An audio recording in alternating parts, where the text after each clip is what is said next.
A single lamp holds infinite hope. The beauty of a lamp is its light that dispels the darkness. This light is the light of the soul that removes the negativity, the darkness within and around. The beauty of the soul comes from pure thoughts, peaceful words, and benevolent actions. The light of the Supreme Light, the Supreme Soul, can ignite many lamps and heal and restore to a new beginning. The Festival of Lights is a celebration and a reminder to always be ignited and connected to the Supreme Light. Celebrate the ignited living light within.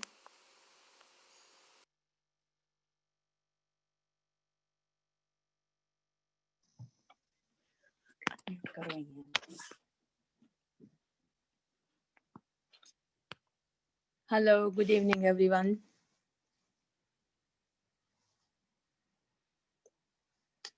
And welcome to this last session with the speaker, Brother Yogesh.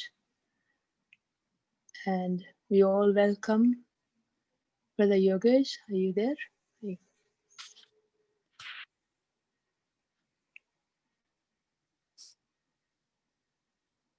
Is Brother Yogesh? Oh, yes. Okay. So, welcome, Brother Yogesh. First of all, we'd like Sister Jyoti to read your bio. Can you all hear me? Yes? Yes. Okay. So, Sister Jyoti, you can go ahead and read Brother Yogesh's biodata. Good evening, everyone. Welcome, Brother Yogesh.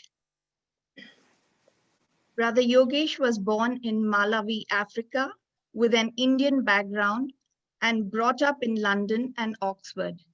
He has been a student and teacher of Raj Yoga meditation for over 30 years. He has lived in Istanbul for the last 16 years and coordinates the activities of Brahma Kumaris in Turkey. He has been a personal development trainer and workshop facilitator for over 20 years, presenting many hundreds of seminars, workshops, and courses for businesses, hospitals, universities, youth organizations, and local community groups throughout Europe, UK, Middle East, Southeast Asia, USA, Central and South America, the Caribbean, and India.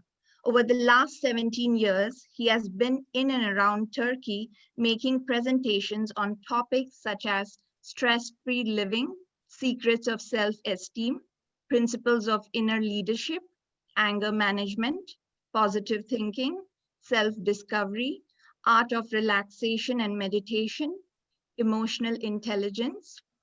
He has held many seminars and trainings in multinational companies, hospitals, hotels, universities, schools, and colleges. His training comes from the Academy for a Better World in Mount Abu, India, and Global Retreat Center in Oxford, England, both run by the Brahma Kumaris University. Thank you. And now I pass it over to Sister Ranjan. So thank you, Jyotiben. So Brother Yogesh, good morning to you and welcome to Dallas and surrounding states. And they are listening in 2 languages, Hindi and also Spanish. So Brother Yogesh, I've known you since you were very young in London, and I have seen you and how you have ignited the lamp, the soul, and continue to ignite it, and you have spread the flame of the light, the lamp. And so hearing your bio and your services, really, we are so glad to have you with us this evening here in Dallas. So please go ahead and start sharing, and we'll continue to ask you questions later. Thank you. Thank you, Om Shanti, and good evening to you, and good morning from here, from Turkey. It's now just gone 5 o'clock in the morning. So, how wonderful we can connect in this way so easily. Big thanks to Ranjan Ben and the team there at Dallas Center for inviting me to be here with you. And it's also an honor to be in such noble company of all the other speakers, and also for me to wrap up the whole talk series with you tonight. I was thinking earlier about what to share, and the topic is, of course, again, it's such a noble and pious topic, living as an ignited lamp. And one thing we know for sure is that there is a great need for light in the world today. We do see a lot of darkness in various areas of life, whether it's human relationships or it's international relations. And we also know that simply talking about the light, giving the message about the light, is not enough. And that has been done for a long time. But what is needed is to be the light, to live as the light. And so what I'll be doing for the next little while is sharing my own story of how I understood the light, how I have been able to embrace the light and what it means to me. I know also that many of you also are living lights and have been on this journey for some years. There may be some who have started recently, and perhaps also there may be some who are joining us for the first time tonight. So, as was mentioned in the bio which was read earlier, that I was born in Africa, in a country called Malawi. And when I was around 7 years old, then the family moved to London. And back in those days, there were not so many Brahma Kumaris centers in the UK. This was back in the mid-70s. But we happened to move into a house which was on the same street as the BK Center. So imagine that. And my mother especially was very keen on understanding the significance of the Indian scriptures, because she had many questions which nobody could ask. And I just used to go along, with mainly my mother. My father was also coming, but he was working nights, so not so possible for him at that time. So I was around, 8 years old or so, and just used to go along to the local center and sit at the back and listen to whatever was being shared. And it was a family center, as an Indian family running the center. And the main teacher was a wonderful person. His name was Satish Bai, and he left the body some years ago now. So he would be speaking and sharing, and I would be sitting at the back and just listening. Sometimes, coming out, and they used to get me to do little things like water the flowers, put the incense stick in the holder and so on. And then I used to come back in and listen some more. And of course, in those days, I didn't really understand the spiritual knowledge, but there was always the feeling that this is my place and these are my people. And then one day, the brother Satish Bai, he said to me, well, why don't you come in the morning class? And I thought that morning class, which is the Murli class, I thought it was only for big people, bade log ke liye. So I didn't even think, that I can come in the morning class. And I was like maybe 11 years old. But I just said, okay. And the next morning, I started. So there I was, my morning class life began. And so I would come in the morning for the murli, listen to the morning lesson, and then go back home, have my breakfast, put on the school uniform, and head off to school. And for me, it was very exciting because I loved anyway to be a student. You know, even at school, I had a studious approach, and I really enjoyed the lessons.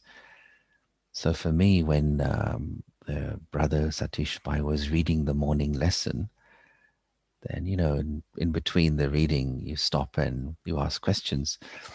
So I would put my hand up because I thought it was school. You know, I was very enthusiastic. I got the right answer. Like, you know, I know. And, and the adults would look at me like, he seems a bit keen. But for me, it was so exciting to have this new education. And I do remember at school, school used to start at 9:20 in the morning. And I used to see my English friends being driven to school by their parents. And it looked as though their day had just started. It looked as though their parents had dragged them out of the bed, thrown them in the car, driven them to school, and thrown them out of the car. And I thought, wow, you know, for me, like my day has started like 4 hours ago, 5 hours ago. So I felt so fortunate that I had a much longer life, a much longer waking life as compared to my friends. And I had a great appreciation and an intoxication for the knowledge that we receive, especially, you know, the knowledge of the cycle, the knowledge of the tree, and also karma. For me, it was mind-boggling that here we are, for the first time in the entire human history, that the whole story is being revealed. And I remember in our history lessons, I still remember the teacher, Mr. Hayes, his name was, he used to explain, you know, 1066, Battle of Hastings, 1492, Columbus, blah, blah, blah. And I used to think, yeah, but, you know, he doesn't know that there was also a kingdom of Lakshmi Narayan. He doesn't have the full picture. And so for me, it was like, you know, astounding that it's like the director of the drama has come onto the stage and has opened the script and says, look, here it is. This is what it's all about. So I felt like I had received something very, very valuable. And I used to share and discuss, you know, with my friends at school about the nature of humanity, human history, even, you know, writing on the blackboard, drawing the cycle and going through it before the teacher came into the room. So the spiritual knowledge was a very big part of the light for me, you know, and embracing the light. And I feel that, you know, for all BK students, for all of us, one thing which we should always do is continue to give the basic course, you know, what we call as the 7 lessons course, because that reminds you of just how amazing this knowledge is.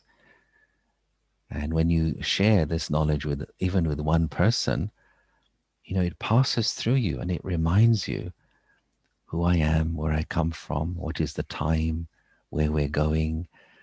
And that's perhaps the greatest form of self-sustenance on the spiritual journey, is to share the jewels of knowledge with others. And then just to move the story along a bit, then when I was 15 years old, then I went for the first time to Mount Abu. And so for those who may not know, that's where our global headquarters are, or I prefer to call them our global heart quarters. So it's really the ancestral home of all of us in the BK family. And that was also a big turning point for me. It was a game changer. Because I was 15, and you know, when you're 15 years old, then other people don't know what to do with you, because you're no longer a cute kid, but you're not yet an adult with whom somebody can have a meaningful and intelligent conversation. So nobody can do this to you and say, hello, boy, son, beta, kaisa hai? I mean, you can't do that to a 15-year-old. But also you can't engage, you know, in a deep conversation. So usually when you're 15, what other people do is they very quickly say hi and bye, because they're confused how to deal with this person. But when I was in Madhuban, our headquarters, the first time, I really, really felt I was being seen as a soul. I really felt that genuine spiritual love and spiritual respect coming from the Madhuban Nivasis, you know. One of them you met last night, you know, Brother Ratan Prakash is one of my senior brothers, and a few others. You know, I really felt, oh, you know, they're really treating me as a soul, and I like this. I like this soul conscious communication, soul conscious vision, soul conscious interaction, soul conscious relationship. And I felt so inspired that this is how I should be. I should be like these people, because the love was so pure and so clean, and you didn't have to question it. You know, usually in regular life, if somebody is being loving towards you, then there's also a small print, you know, like, well, I'm showing you this love, but you have to do this, or you have to be like that. But the spiritual love I felt coming from the brothers and sisters in Madhuban, it was so inspiring. And then also seeing various people from around the world, we call them as the double foreigners, BK students from around the world, who just seem to come together and all become one family. I thought, how can so many strangers come together and just kind of mesh together as one family? And for me, it was like, you know, like being in a paradise. And in those days, when I had arrived, it was December 82, actually. Then the head of our organization, Dadi Prakashmani, she actually was not there at that time. She was on a tour somewhere in India. And then a few days later, she came back. And so those who have been there will know, in the Madhuban courtyard, there were like two lines. One was a line of brothers, one was a line of sisters. And so Dadi Prakashmani was giving Toli and Drishti to all the brothers, and Mohini Ben, who was of Madhuban, she was giving Toli Drishti to all the sisters. So, you know, I also joined the line, as well as the all the other double foreigners who were there. And so I was watching, you know, he was Dadi Prakashman, he was coming, getting closer and closer. And I was a little bit like, you know, the heart starts beating a bit faster, like just coming 6 people away, 5 people away, 4 people away. And what I was so surprised by, and I was, you know, astounded by, was that the love and the respect which she was giving to all these senior Madhuban brothers, she gave me the same love and respect with the Drishti and the Toli. I thought, wow, you know, I mean, who am I? I'm just some 15-year-old guy who's trying to understand himself, has come from London first time. She doesn't know me. And, you know, the same respect she gave to like Nirvair Bhai and all the other seniors, same drishti, same love, same respect. And I felt like I was in the presence of royalty. This is like a very royal scene. And I thought, yeah, this is the game changer. and I should be like this, and there's nothing higher I can do than to try and become like these people here. So, many scenes from Madhuban, and also in those days, for me, it was like a kind of spiritual Disneyland. Now, I have not been to Disneyland, but it's a bit like, you may see there, oh, there is Mickey, there is Donald, there is Pluto, and so on. So for me, it was like the different Madhuban Nivasis and Dadis were like this, that, this one is very funny, that one is very yogi, and that one is like full of knowledge, and that one is very loving.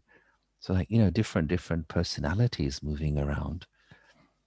And so that really sort of captured my heart in terms of understanding that this yogi life, this life of being a light, it's not a dry intellectual life.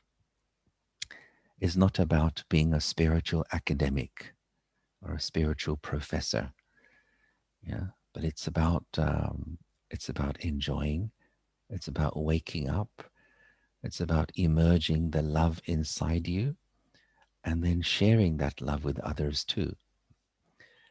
And I remember one phrase from the Murlis, which are our core teachings, that a life of too much thinking is not a life. And I thought, yeah, I absolutely resonate with that. What there should be in life is the experience of peace and love and happiness as you move along the journey, experience it, and also share it with others. And then, when I came back to London after those 3 weeks, then, I also began to get a little more into personal study of the Avyakt Murlis. And those of you who know the Avyakt Murlis, and this morning you had one, will know just how phenomenal they are. And for me, I couldn't believe, when I really studied it, how intelligent they are. And for me, it's like a combination of science and art together, meeting together. And so it's deep, it's meaningful, it's step by step, it's logical, it's technical, but at the same time, it's poetry as well. Yeah, it's deep scientific truths, but presented in such a poetic way that you just feel like listening. Your heart is touched by the poetry and the beauty of the way Bap Dada delivers it, and your intellect is stimulated by the deep spiritual truths, the ancient truths which are being revealed. And I would say in those years, for me especially, when I was 15, 16, 17, looking back, it was really important for me to be captured, intellectually captured and captivated by the Avyakt Murlis. I think it was a great, a great protection for me also. And I love to churn them and study them. And I think that's a big part also of igniting one's light is personal study. To hear the lessons is great. To hear the Murli and to listen to senior dadis and teachers giving classes, that's great. But there is no substitute for making your own discoveries. And that comes on the basis of personal study. So in addition to listening to the Murli, I find it's very important for me also to read it to myself, to be quiet, sit, read, and really to see what is it here that touches me deep down. And when one makes personal discoveries, that's when, your self-confidence develops. your self-esteem rises. Just like, when a child is able to do something himself or herself without the help of the parents, he feels, yes, I've done it. I did it myself. Whether it's baking a cake or, doing anything.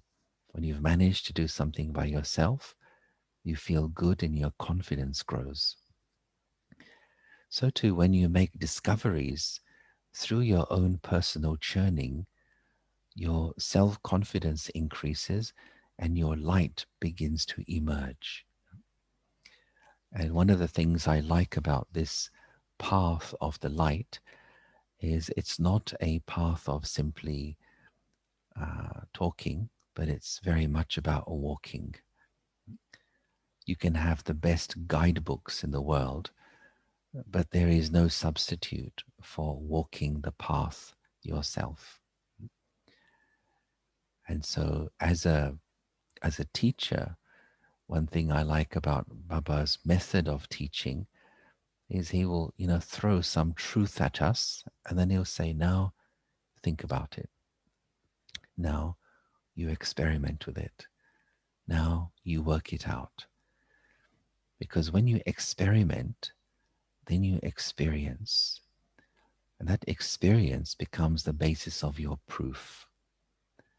And that proof develops faith within you.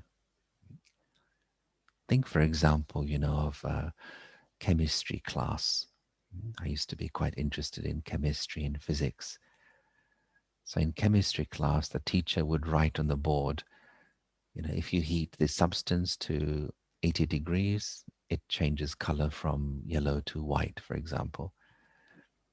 But then we have to do the practical. You wear the lab coat and you take out the Bunsen burner and the test tube, and we do the practical part. And I used to think, but why, Why don't we just believe him? Why do we have to do the practical? And of course, it's when you do something practical, then you prove it to yourself that this is how it actually works. And that's a big part of this life, that we get told many wonderful principles of spirituality. For example, do not desire respect from others, but work on your self-respect and see how respect will come to you automatically. So that's the principle. But then we are encouraged to apply it, experiment with it, practicalize with it in our lives and see how it works. Do not desire, but deserve. And it shifts your psychology and you think, okay, in my relationships, in whatever I do, let me be deserving rather than desiring. And you see how automatically things come to you when you qualify yourself by being deserving. And so like this, it's a whole life of being a spiritual scientist and doing your own experiments. And then moving along a little bit, then, as I got a bit older, I began to get more and more involved in the spiritual services of our, of our organization, our community. And I was kind of just entering the service field. And one of the questions that arose for me, and probably arises for everyone, is where do I fit into this big service machinery? What is my role? What am I supposed to be doing? Has this question arisen for any of you?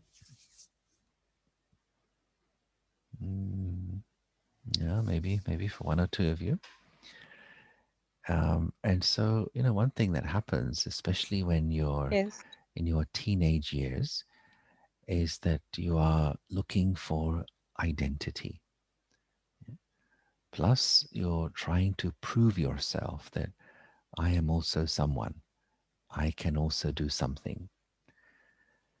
And as a result of this, then what happens, it happened to me, is one kind of gets caught up in this thing called comparing myself with other people and competing with other people. This is the twin-headed monster, comparing and competing, comparing and competing. Because you want to know, how can I be useful? And I remember once hearing this very lovely story. It's an old Chinese story, I think, which was very useful for me.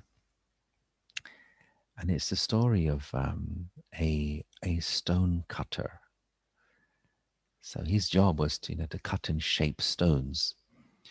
So the story goes like this, that he felt like nobody really respected him. Nobody valued him, nobody gave him the kind of regard that he was looking for.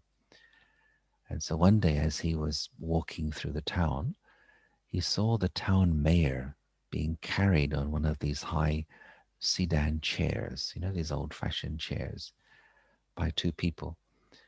And as he was being carried past, people would say, "Hello, sir. Good morning, sir. How are you, sir?" And this stonecutter thought, look, this man gets so much respect. I want that kind of respect. I wish people respected me like they respect him. And then, according to the story, in a flash, he now became the town mayor. So now here he was being carried on this high chair, and people bowing to him, "Good morning, sir. How are you, sir? It's nice to see you, sir." And he thought, this is what I wanted. I've got what I wanted. I have respect, I have power, I have authority. But then he noticed that his tunic, his costume was quite heavy, and the sun was beating down. And he began to feel uncomfortable and a little started to sweat. And he thought, but look at the sun. The sun is so powerful.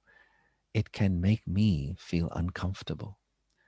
The sun is more powerful than me. I wish I was the sun. I want that kind of power. And so, according to the story, now in a flash, he now became the sun. So here he was, now he was the sun. He was shining his light and his heat and his power into the world. And he was jolly happy, feeling, that's it, now I have achieved everything, the ultimate position of power. But then he noticed something came in front of him and blocked his light from reaching the people. And he thought, but what is this? What is stopping me from reaching the people?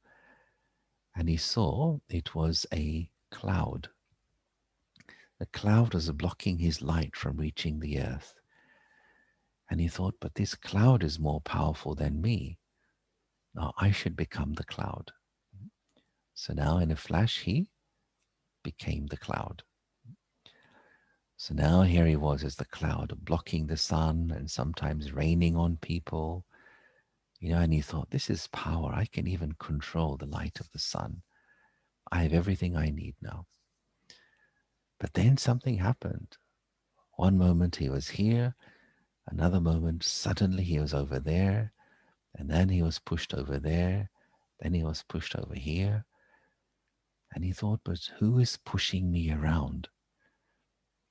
I have no control over my own positioning.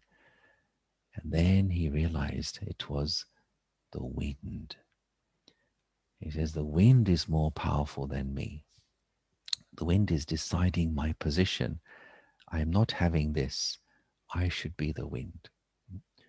So in a flash, he became the wind. Now the story is almost finished. Are you still following? Yes, I'm going to ask questions Yes. afterwards. So there'll be a test afterwards. So, so here he was now as the wind, and he was blowing, he was bending the trees, he was, throwing people around and generally causing a huge nuisance of himself. And he thought, this is power, I have control, I have power, and nobody can ignore me. And then he found that there was something which he could not push over. And in the field, there was like a huge rock. And he pushed and he pushed and he pushed, but he couldn't move it. And he thought, look at this rock is so stable. I'm using all my energy, but I can't shift it. I don't have stability. This rock has stability. I don't have stability. I want this kind of stability. So now in a flash, he became the rock. And there he was now, completely stable. Rain came, snow came, sun came, all kinds of weathers came, but he was still stable and unmoved. And he felt, surely this must be the final position of power and respect. And then, then he saw an old man walking towards him who started shaping that rock, shaping the stone.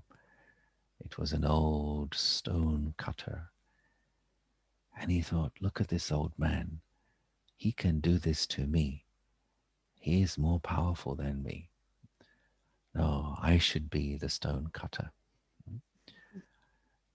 And so he went around all these different desires, and eventually he came back to who he was.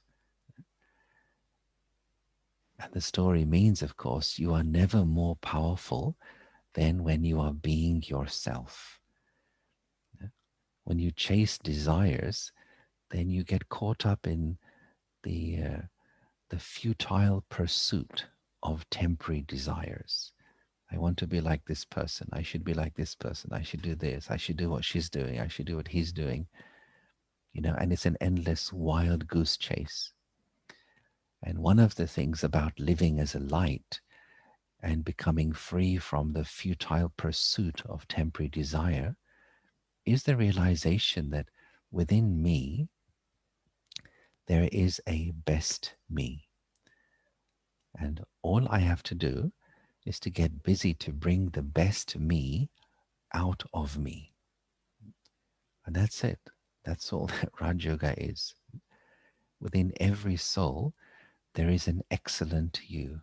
There is a perfect you. There is a divine you. And the work I have to do is just to get busy in emerging my best me.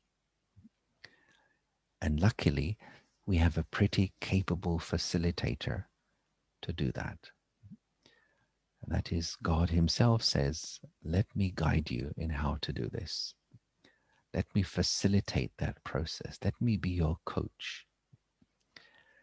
And this is one main reason for me of why it is that I should remember the Supreme Light. Why should I have yoga with the Supreme Light? What's in it for me? And one of the reasons is because when I link my mind with the Supreme Light, the best which is within me comes up to the surface. I'm able to access the best within me when I am in yoga with the Supreme Light. And of course, especially in the early morning is the best time to do that. And as a human being anyway, one wants the best within the self to emerge. So I can experience it, and I can use it, and I can share it with others. So then let me move the story along a little bit and just come to the next little part. Then when I was around 21, 22 years old, then I was asked to move to Oxford. And this was before the Global Retreat Center came along. That came along in 93. And I was asked to move to Oxford in 1989.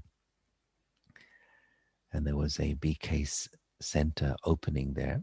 So along with one brother from Australia who was living in UK. So himself and myself, we were to be in that center and to take care of it. And one of the things that dawned upon me fairly early on in my teenage years was I knew that I couldn't live a happy and contented life without doing something about the condition of the world. When I would hear about the suffering in the world, the apparent injustices, it would bother me. And I wanted to live a life of response to the human condition. Yeah. And we know from our spiritual understanding that all the problems we see today, whether it's environmental pollution or economic crisis, or it's racial tensions, political tensions, famine, we know all of these things are not the real problems. We know that the root cause, which is the real problem, is human behavior. And the root cause of human behavior, which creates these scenarios, is ego-based behavior. Because within the ego, there is an anger and greed and revenge and selfishness. So it seemed to me that the best thing I can do is to get busy in working on myself, in overcoming these energies, ego-based energies, and then to be part of an education, to share an education whereby other people can also do that. So this kind of became my, my driving slogan, my driving motto. This is what's important for me. And so when I moved into the BK Center, then it was full time. I had a job, of course. I was working. I had a full-time job, but also at the same time being in the center. So, you have having the morning class and you go to work and come home, and there's evening classes.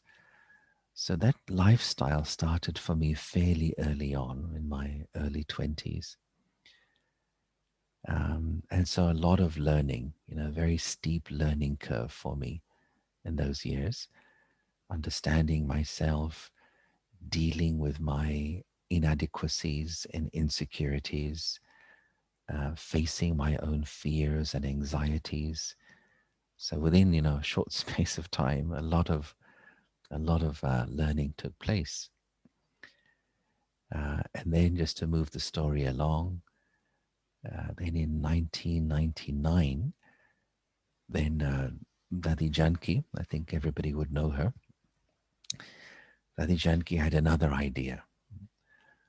She said to me, have you been to Istanbul? And I said, no. She said, Jaiga 3 months ke liye, which means, will you go for 3 months? And I gave a very firm, very clear, very decisive, okay. And so within a week, I then found myself in Istanbul. And the plan was that I would be here for 3 months just to help the center, because there had been a big earthquake at that time in August of 99, in which up to about 20,000 people died. And as a result, there was so much fear that literally hundreds were coming to the center. There was the center which I came to, and the Turkish lady who was taking care, she couldn't cope. So, I was asked to come to support. And so those 3 months are now 21 years plus.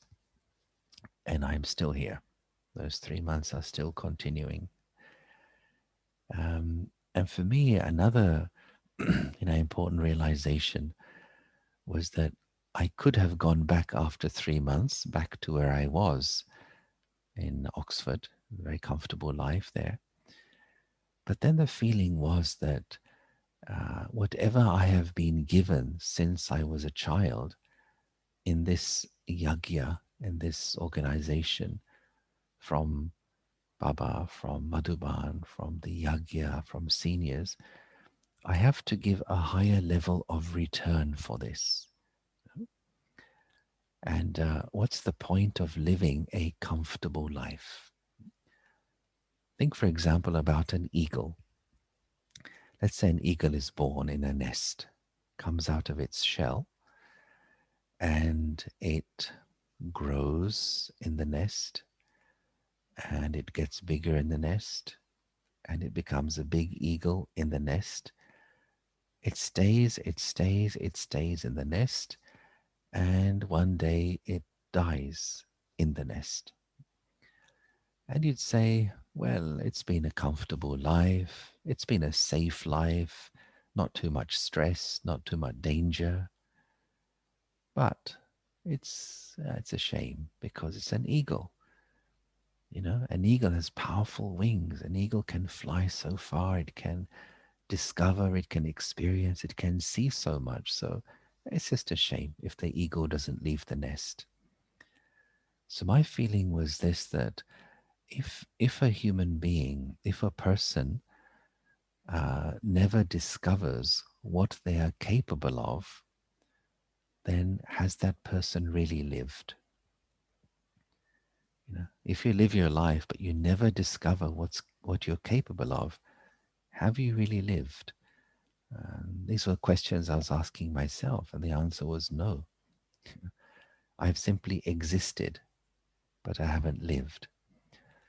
So to live means, let me have the courage to step out and see what I can do, knowing that there is a guarantee here, that God gives the guarantee, if you take one step of courage, I will give you 1,000 steps of help. Now, of course, we've all experienced that in our own lives in different ways. But for me, it was especially in moments like those, when you're in a new country, different language, different religion, different culture, but knowing that, I have the one support with me.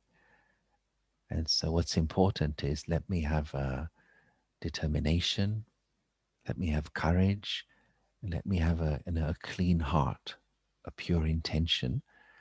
And then so much help comes from so many directions. And in any case, I wanted to live a meaningful life. I wanted a life where I can be useful in some way. And for me, even if I had a regular life, but I wasn't really being useful, I would feel something is missing. And so this life of spiritual knowledge, spiritual awareness, being the light, igniting your own light, taking care of your light, and then sharing with others what you have learned. For me, it's the best job in the world. Yeah. And there's no chance of redundancy here. So no fear that you might lose your job, because the boss is the Supreme himself, and the pay is very, very, very good. Yeah. But you receive that sense of inner security, that sense of contentment, that sense of living a meaningful life. And even in practical terms, the deal seems to be like this, that God says, you take care of my service with an honest heart, with being sensible, and I would take care of your needs. And I'm sure that's, we all experience that what is important in the spiritual life, or in the life of being ignited, is not just what I do, but my intention behind the doing. Yeah. In a Lokik life, in an ordinary life, it's all about doing. But in a spiritual life, the intention behind the doing is actually more important than the doing. Because one discovers intention determines outcome. Yeah. So to be ignited means that rather than running around chasing after doing things, first I need to check, what is my intention here? How clean is my motive? What is my consciousness? And then do. Both these things together. It's not only about being, it's not only about doing, but it's being based doing. Get the consciousness right, and then get busy in doing. And for me, that's what it means to live as an ignited light. And for all of us, the more we make that light shine brighter and brighter within ourselves, then we naturally become examples and inspirations for others as well. And we also know the world is calling out for examples. To see somebody who is living with a life of values, a life of virtues, and also is happy and is stress-free and is strong. And I'll just finish with one little example, one symbol I like very much. And we hear that our life should be like a diamond. Make your personality like a diamond. So a diamond, on the one hand, is a very beautiful thing. It's a great wonder of nature. And anybody who sees a diamond would say, yeah, well, it's an amazing thing nature produces.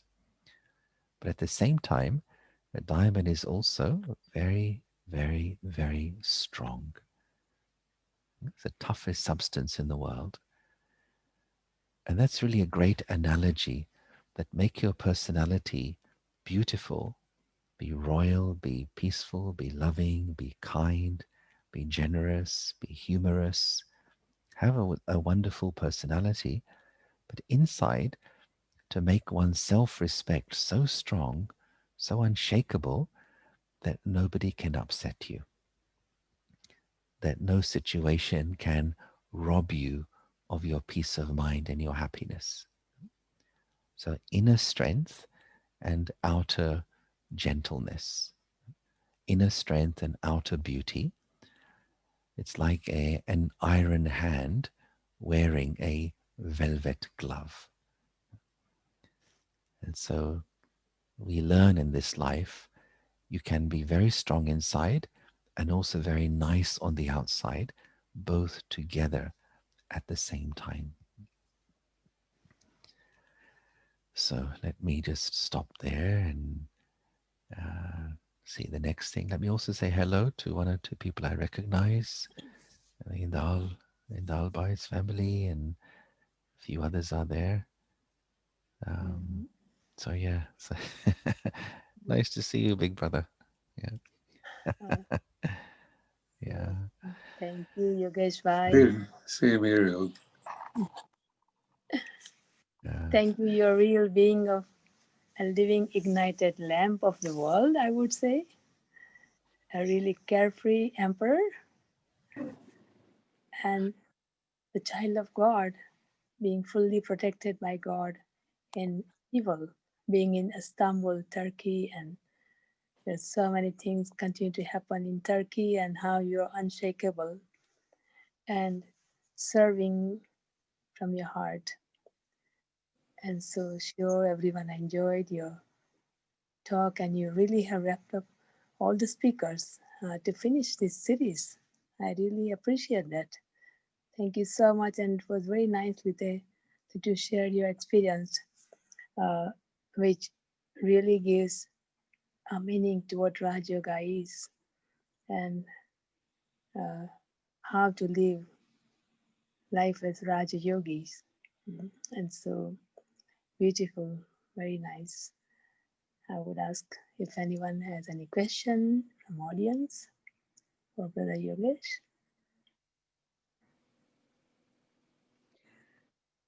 I have a question about Shanti Bhai. courage. Hold on, one at a time. Yes. I have a question about courage.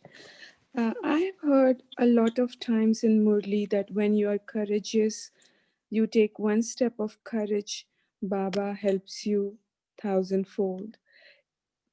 But I'm not sure if I'm clear about how to be courageous, where to be courageous. What does it really mean to be courageous? Is it like accepting a challenge, pushing yourself to do something that is uncomfortable for you or that is hard for you? Can you please explain a little bit? Yeah. Well, there are, excuse me, there are things that we may avoid doing, which seem to be the right things to do. It may be, for example, something Baba says in the Murli, or it may be sometimes some service opportunity, and I may avoid it due to my fear, my anxiety, or my sense of lack of confidence in myself. So, for these reasons, I may avoid doing something. But having courage means, okay, this is, Baba says, this is the right thing to do.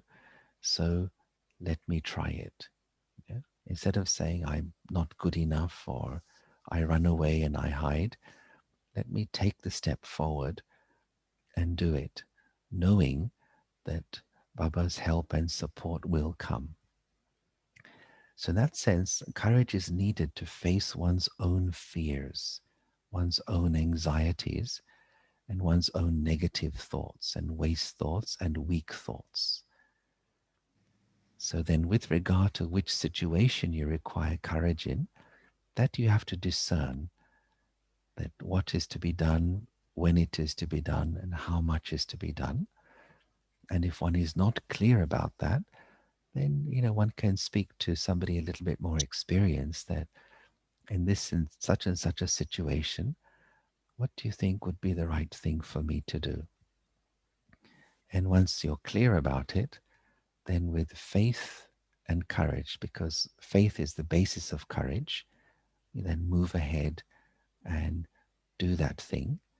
And Baba helps. Baba helps means, somebody will come along and help you. Let me give one little example, which maybe can make it clearer. It's like, this is going back to in days when I used to be in the UK. So once there was one sister who was living some distance away from the center, and she was interested to come to the morning class. It was in London, actually, but it was quite a distance, and she'd have to take 2 buses, something like this, in the morning. She'd have to leave home at 6 o'clock, and then she would reach the center maybe by 7 or 7:15. So it would be easy to say, well, it's not a good idea, and it's a bit cold, and London gets cold in the winter, and maybe it's better, I don't. Or somebody can tell me the points of the Murli. But she had the courage to say, no, I want to, and I will try. So it was difficult for her, but she started doing it. And then within a fairly short space of time, I think within 4 or 5 days, it was discovered that there was another BK, sister or brother, who lived not far from her and used to come by car to the center. And so then she started getting a lift from this person. And it was like, because she had the courage to do what she could do, therefore the drama helped and made it easier for her. So it's, for me, the principle is like this, that even if I can only do this much, let me do what I can do and help will come. Then tomorrow I'll be able to do this much and this much and this much. But if I say, well, circumstances are like this, situation is like that, what can I do? If somebody offers me help, then I will try, then it doesn't work. Yeah? And hence the contract is like this, that first I must have courage, then the help comes. But if I fold my arms and say, I need some help first, then let me try, then Baba says, no deal. You know, I'm not playing that game. That's very true. So Yeah, I love it. This is very, very true. I really love it. I'm so excited to listen to you. It's amazing. I can listen to you for hours. And thank you so very much. Thank you. He will come to Dallas to do the retreat. You come to Dallas. Yeah. yeah, it would be an Yes. honor to be amongst you. Yes. Yes. Yes. Yes. Sure. Om Shanti Bhai. Yes. Gopal Bhai. Gopal Bhai. You were saying something? Anyone else? Bhai, since you moved from UK, when you moved to Turkey, the time was different there. It was a liberal Islamic country. Now it's changed. Does that affect on our service now? Or it's affecting your living situation now? Yeah, things have changed, as you say. One has to be a little bit more wary of what one says, especially in the public. So in the centers, you know, it's a little bit different, but when you're out in the public, then it's important to respect people's traditions and people's beliefs and so on. And so it's kind of changed from being fiercely secular, where you know any discussion about sort of religious issues was not looked upon favorably, and it's moved to the opposite direction where it's a lot more Islamic now.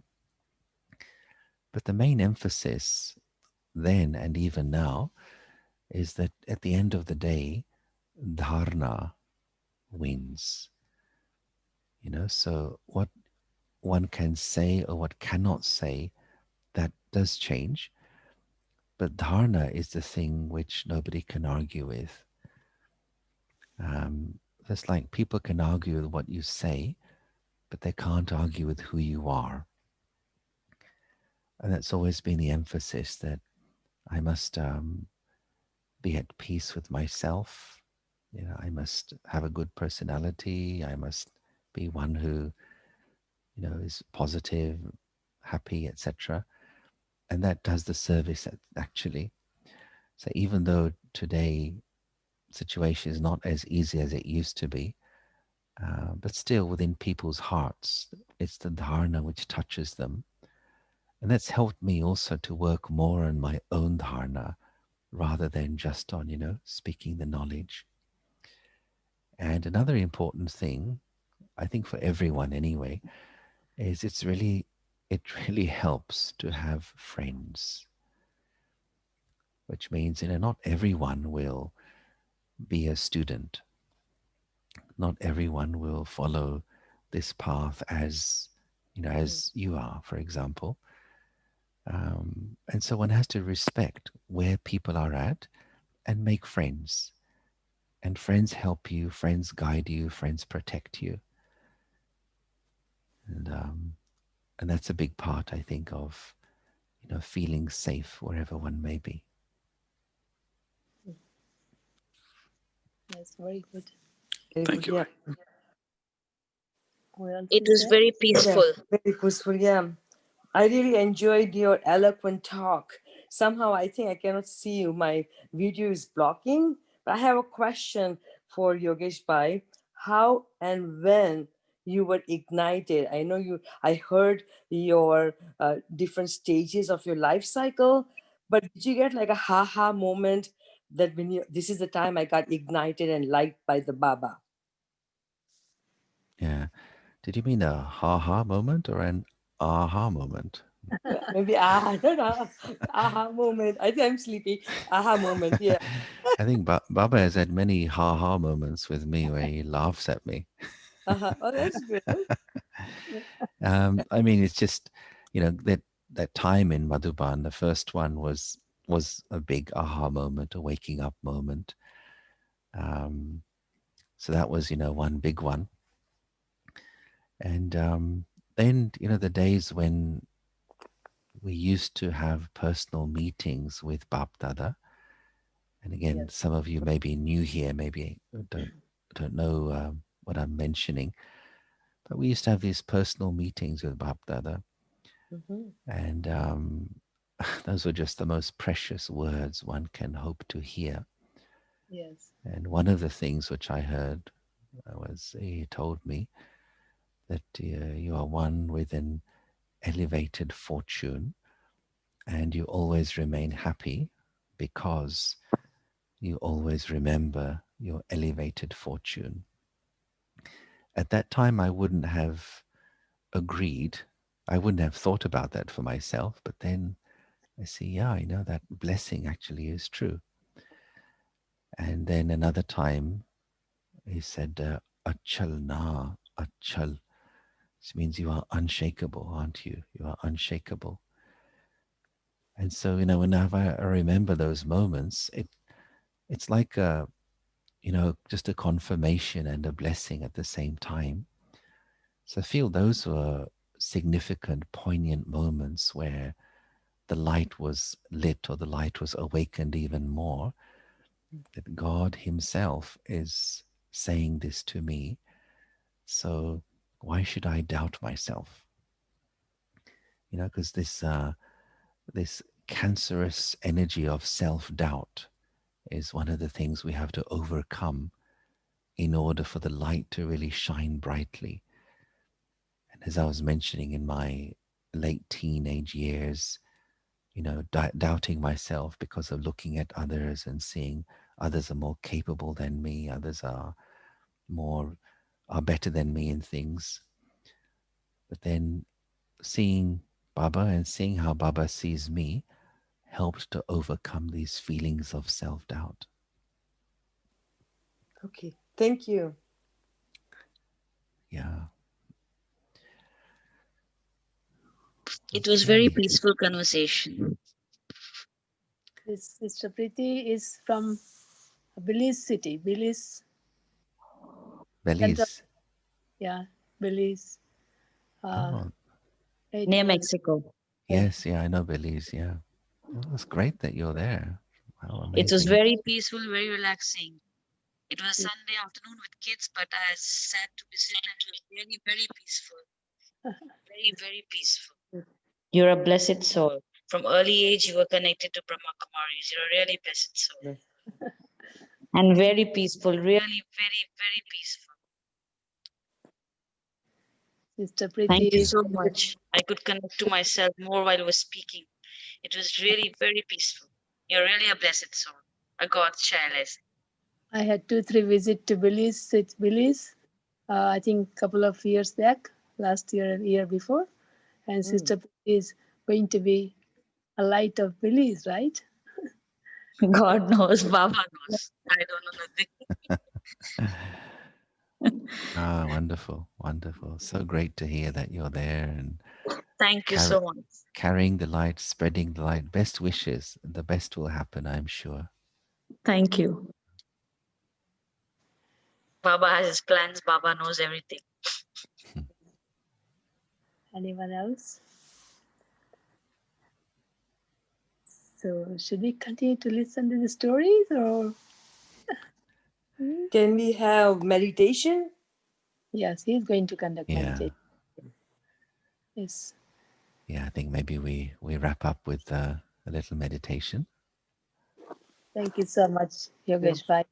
From all of us, heart says thanks, and I really thank you, all of you, for being with us.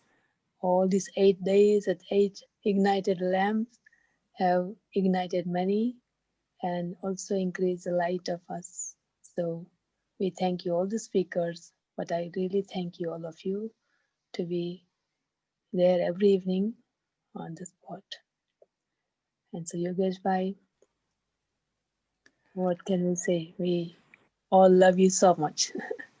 As God loves you, we love you so much, and you are the light of the clan Brahmins. Yeah. Well, I'll say same from me. A big hug to everyone. Okay, so I do a little commentary just to wrap up. All right, so it may just help to have your back straight, your feet on the floor, as you've been sitting for a while now. So here's a simple commentary.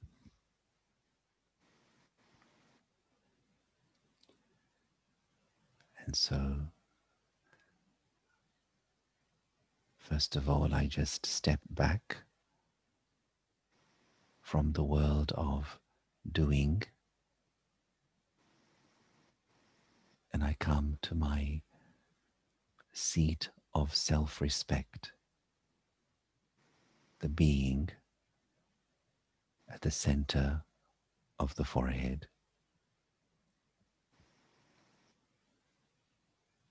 I become aware, I, the soul,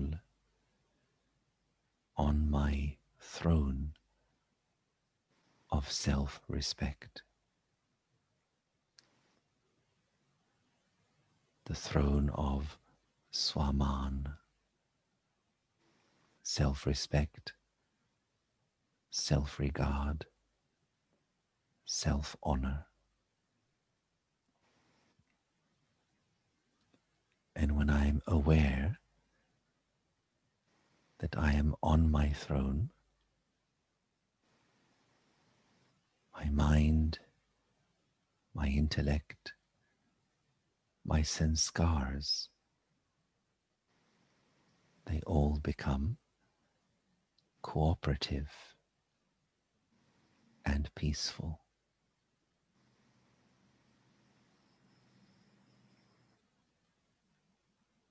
This is how I used to be for half the cycle. The self-sovereign soul, seated on my throne.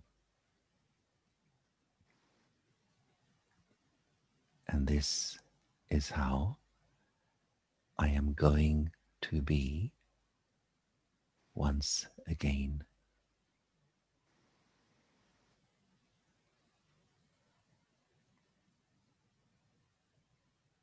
I turn my thoughts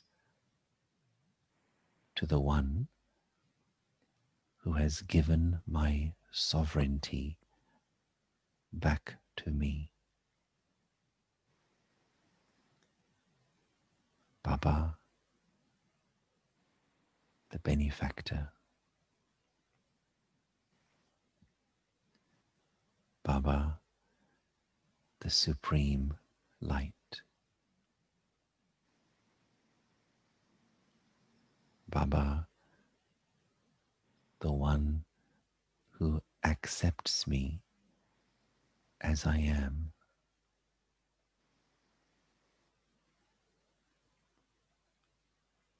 Baba, the one who does not see my weakness.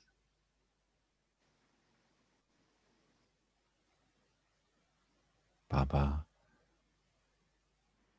the one who has been watching my entire story through time.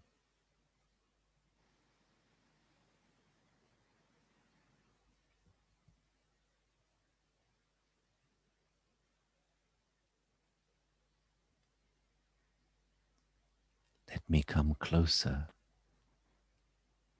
to Baba, the supreme light, the benefactor, the liberator, the true eternal friend of the soul.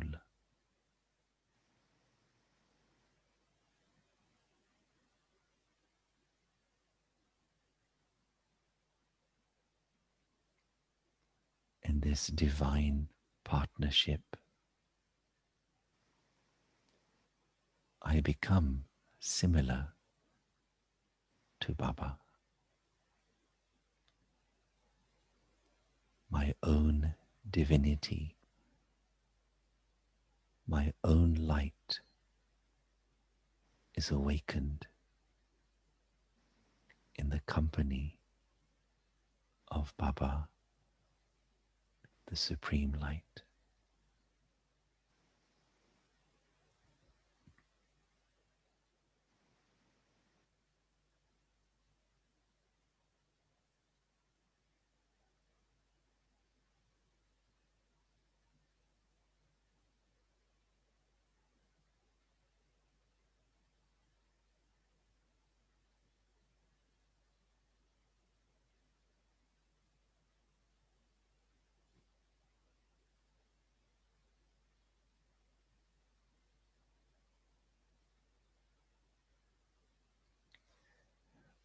Om Shanti.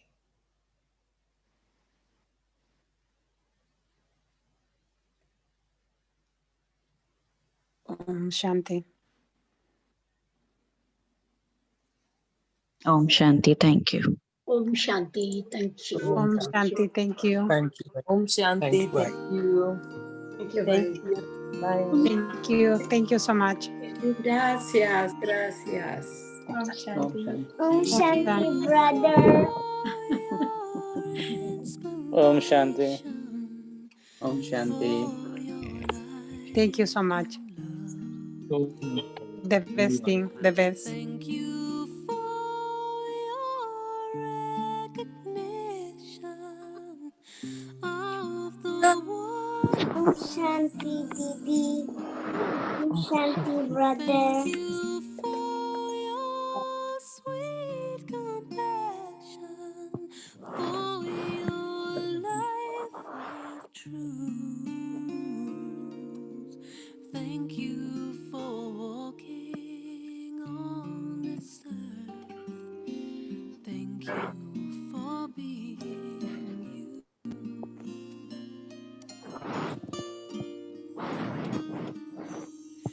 The river flows back to the ocean. The trees turn back to dust. The sun must set as the day ends, and so shall all of us. The gift of silence is returned to each one's soul.